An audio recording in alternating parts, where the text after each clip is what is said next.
আমি সকাল থাকি হিসাব করছো, হিসাব মেলেছে না। এই কোনকার টাকা যে কোনঠায় গেল ভাইয়ের ঘটে। এই রুমটা তিনজন মিলে ব্যাচেলার থাকে, তা রুমটা ভাড়া 3,000।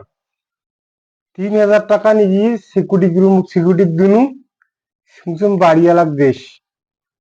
ওই বাড়িওয়ালা নিয়ে 3,000 টাকা দিয়েছে। বাড়িওয়ালা খুশি হয়ে 500 টাকা দিচ্ছি। 500 টাকা দিয়েছে, সিকিউরিটিটা ভালো তো নামাজ পড়ে।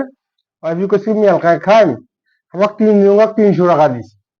আমার এলাকায় 200 টাকা নিছি নিয়ে, কেন 100 টাকা করে কিনে 1,000 টাকা করে আমার দিনু 100 টাকা ঘুরি দিল।